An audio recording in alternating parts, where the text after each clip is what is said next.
Yeah. Yeah, I mean, my introduction to it was weird VHS videos that my dad would rent from video stores in the early 90s. And back then, things were a little less mainstream. Amazing actor whose credits include Pulp Fiction, Justice League, and Samurai Jack. Today he joins us to discuss the role of filing clerk and limbo competitor Hermes Conrad and several others. Please welcome Phil Lamar! Am I on? Boy, Justice League changed everything, didn't it?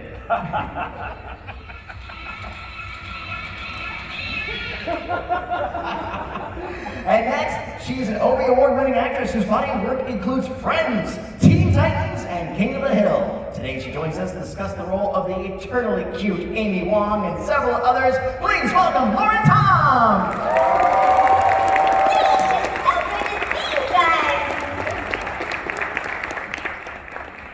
And finally, he is an actor, musician, broadcaster, and Three Stooges aficionado whose roles include Doug, Space Jam, and of course Ren and Stimpy. Today he's joining us to discuss the roles of Zach Brannigan, Professor Hubert Farnsworth, Dr. Zoidberg, and Philip J. Fry, and many others. Please welcome Billy West!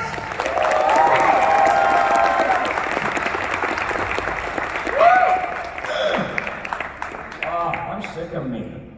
What a long-term role. I know what to do. I'm glad you're here, though. Raining. Groaning? Growing it? He's the guy that signs the checks. I know how to spell his name. He gave us all a $2 bill once, and I still keep it in my wallet, because that guy is magic, and it's good luck. I just read that there's a lot of $2 bills that are worth money. For real, I mean, you know. Seriously? Yeah. He just I just went in, auditioning just like any other show that I'd go on, and I don't know if you guys know this, but Amy was originally drawn as super tough mechanic. And when I went into audition, they just liked my laugh, because Matt thought I had this crazy laugh, which I guess I do. And he goes, I don't know what we're gonna do with you, we'll figure out. But I want you on my show because of that laugh. And then what happened is, like, my natural energy is a little bit more feminine than what they had drawn and conceived. So they actually switched our characters. Leela and Amy. So then I became so she was the girly one at first. And so then I became a little bit more like boy crazy. And she became the tough, kick-ass one. So that's what happened with me. Yeah. I just got super lucky. Because Well, it helps that you're super talented, too. the casting agents who cast Mad TV were also casting Futurama. So they brought me and Dave Herman in to audition for the creator of The Simpsons. No pressure. For a chubby accountant character named Dexter.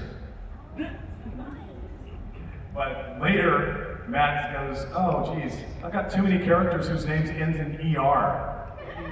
I've got Homer, Bender, Dexter. Let's change Dexter's name to something else.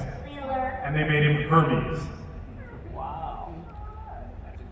Was that before you came up with the Jamaican accent? Yeah, the name changed first.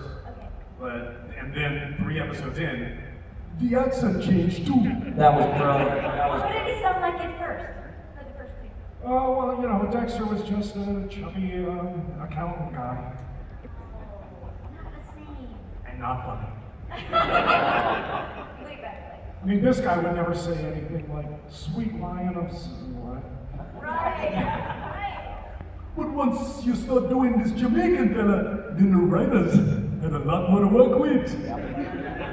Oh yeah, let's do the limbo. And you really gave it that wonderful... I was a young black actor in the 90s. You gotta be able to talk like a gangster, talk like a Jamaican, talk like an African. I had to audition for Cool Runnings, like everybody. I remember the audition process. I went over to Fox, one of the big giant Fox office buildings on Sepulveda, I think it was. And Sepulveda's out there in California. And I went in and I walked into the room and there was like 150 people sitting there. And I see Lori Petty, Tank Girl. I see this one and that one, and I see Ryan Stiles, and I go, I'm getting out of here. I'm getting the hell out of here. You're gonna mop the floor with this audition. You know, I talked myself out of it. I was ready to leave. And then it was time to go in there, and they showed me pictures of the characters, and I went with my guts, but I had to think long and hard before I opened my mouth, because, like you said, no pressure, it's Matt Groening, oh yeah. And I remember that they had already cast Fry and Leela, but it wasn't Katie, and it wasn't me. And so, but they had me audition for Fry anyway, and I just said, I came up with something on the spot, which was like, I have a flawed voice. It's hard to listen to me talking regular. That's why I do so many characters. And they said, what could you try? And I try to make them sound like I did when I was 25, which was all whiny and nasally and complainy. I played in a band, and it's like, oh man, I broke a string. Now what the hell am I gonna do? You know, complaining and whining, and I thought about it, and it worked out okay, because Leela is powerful, and Fry appears needy, you know, and I wanted him to be a project for her. You know, there's a lot of women that look at a guy like, you know, Jesus, this is a lump of rough clay, you know. Yeah, I could probably work him over and clean him up, you know, and make him like suitable for me. I can fix him. Yeah, I can fix him. Yeah, so, and Fry's a nice guy. I mean, he's the guy that would, you know, go to the airport and bring a bottle of water for his girlfriend and a meal, and then drive her home to the boyfriend who beats her. He was a good guy. No, but he was such a great character, and then Zoidberg, they kind of just happened from the picture. I said, he's portly, but am I going to play against type? I give him a high-pitched kind of voice, and they said, no, that won't play. But he had all this cool junk hanging off his face, and I thought, whoa. And there was a couple of people, George Jessel, a guy, a vaudevillian from many, many years ago, who had a marble mouth. And he was like, you know the definition of a smart ass? A fellow that can sit on an ice cream cone and tell you what flavor it is. And I thought, he might be perfect, but I had to add another dimension, which was the guy. You ever see the movie Arthur, where the guy leans into Dudley Moore and he goes, "What's it like to have old mom?" It's pretty great. And I super collided him or cold fused him or whatever you want to call it, and you got Zoidberg. And the professor was just a collection of doddering wizards and mad scientists and cranky old forgetful men, and I just made them all rickety, you know. I guess I'm going to the suicide boat. You know, I mean, it would have been terrible, it would have sucked. But John Maggio made him sound to me like a punch-drunk fighter. And John says, no, that wasn't what he was going for, but to me it sounded like, you know, I want to shout at the champ. You are the champ. You know, that kind of half there, half not there. Dude, how do you remember a voice you did an audition 25 years ago? I don't remember a voice I did an audition last week. Because this show was different. It's on Hulu. Right, there you go. You won't be disappointed. There you go. That's my opinion. And there you go, and now that's up to disclose. Okay. Because again, Young writers.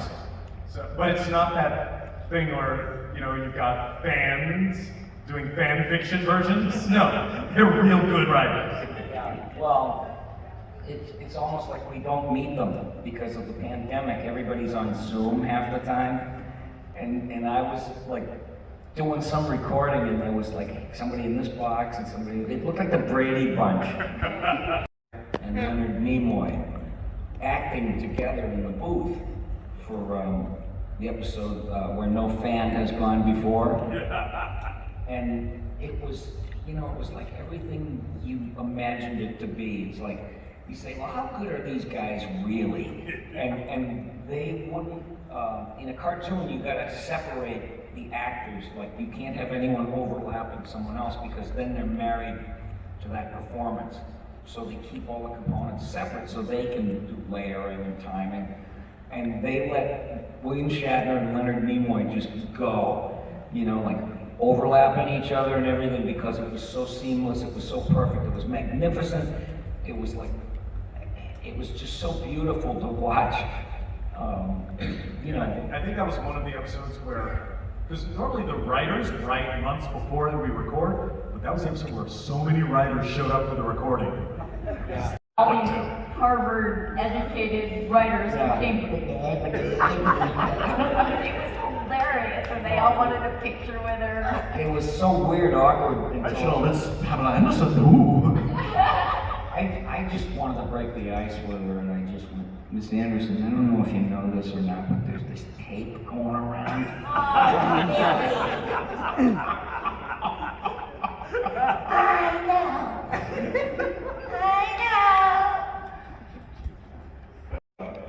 And hey, Romney, just farted. So, in a nutshell. But I was coming home and my wife said, you know who just called here looking for you? I said, who? She said, Phil Hartman. I said, you know what, B, I know at least 5 people that could pull an elaborate gag on me like that. And she said, no, it was him and he wants you to call him. And I was like, what? And he said he called just to say that he was a fan. And I said, well, I kind of know who you are, too, you know? And he said, you know what, you ought to move out to California. All the work for somebody like you, I'm telling you, he said, I'll help you get acclimated. What generosity of spirit and so, you know, I don't know, like secure. And so we met and we actually did an M&M's commercial together where he played a character called Chalky Bar. And of course there was this swaggering candy bar, you know, that was gonna go to the poolside and show off, and he melts in the sun, of course. But we talked about our love of big dumb announcers from the old days. So that was the different part of everything, and I remember saying, I worked with some of those big dumb announcers. They were the guys who kept their balls in a wheelbarrow. You know, and they loved far and away above everything else the sound of their own voice. And they talked loud all the time. And so that's kind of what Zapp Brannigan became, this overstuffed, overblown, you know, blowhard, deliciously stupid. Yeah. No. Except for Bender, maybe. He came close. Yeah, but they didn't like. Although it's funny, because I remember 4 episodes in the original season on Fox, one of the writers said, "Hey, we just found this thing on the internet," and after 4 episodes, somebody had done nude drawings of Leland and Amy. But those are not in the new season. No. And I thought she should have had one boob. In the middle. Someone actually drew that. That's not my own idea. And Sounds like the worst cosplay ever. no, and let's see, what was the thing you were Drake? Like less of a censorship. Oh, censorship. Not really. The only time I can think of we were self-censoring was Zoidberg got mad, and somebody called him Slick. And he goes, "My name is not Slick. It's Zoidberg. John effing Zoidberg." Well, it's weird because there are a handful of on-camera celebrities, stars, whatever, who can, you know, actually perform with their voices, like Chris Rock, Robin Williams. But Eddie Murphy. yeah, Eddie Murphy, yeah. Mike Myers. But who the hell paying money to not see Brad Pitt? That don't make no sense. They used to use us I always use the analogy, like voice work was to me was like alchemy. You know, you can't come in and be who and what you are. You have to change into something else for it to be magical. You know, nobody, I mean, they used to hire us to come in and the producers would go, see that lead bar on the table? Can you turn it to gold? And it's like, okay. And that was the alchemy. You changed something and it became magical. Now the celebrities just walk by the table and go, where's my $20 million? And there's the writers over here. And I picked up my name tag and I went, Billy West, what kind of a fake, phony, made-up name is that? and the writers were, of course, were sitting right there, and it wound up in an episode. The voiceover contract, you get paid a union scale for voice 1, but then they get only 10% for voice 2 and 3. So that's one of the reasons that to have a career in voiceover, you need to be able to do more than one voice. Right. Because otherwise, you're costing the production 3 times as much money. So they expect us to be, I mean, usually you do one main character, and then there's, some little minor characters. Oh, there's a person outside the building who yells something at Bender. So you just do a one-line character. The man who's talking does the preacher bot and bubblegum Tate. Yeah. You know, I mean, you forget all these wonderful characterizations. And also, I think it's another distinction between like a celebrity actor and a working voiceover actor, that I don't think a celebrity would be able to just reach in their toolbox and pull out 4 other voices, because it's just... I don't want to do any spoilers. No. Any other projects? I do know that the Hulu people posted that the episodes will be coming out weekly. So you won't be binging. Yeah. It's gonna be like old school. Yeah. But anything else in the pipeline besides Futurama? Any other projects y'all got that you can share with us? Disenchantment's still going on. Yeah? And I love the drama, and I love the relationship that Princess Tiabini has. It's just refreshing. And Well, that's Ren to be on that. Yeah, Ren and Stimpy is gonna come back. Oh my That's right, come back. Ren and Stimpy's back. I'm screaming and yelling like I did 31 years ago. And I said, you better keep a paramedic in the lobby. And King of the Hill is coming back! Yay! Yeah, we're doing it now, we're doing 20 episodes, and everyone was crying at our table because we hadn't seen each other in 15 years. And so it was like really moving. And I have one more thing coming out too, also on Hulu. It's sort of like I only work for Hulu now, but it's a TV series called Interior Chinatown, and it's based on a book by the same title. And I get to play the bad guy! Like, I'm 5 feet tall, I never get to play the bad guy. Yeah. So it's really fun. That's great. Well, friends, thank you as always. And that was our time. We are going to take our sleep selfie. We're going to invite all of you to come. And do not forget that smiles are free. Spend them all.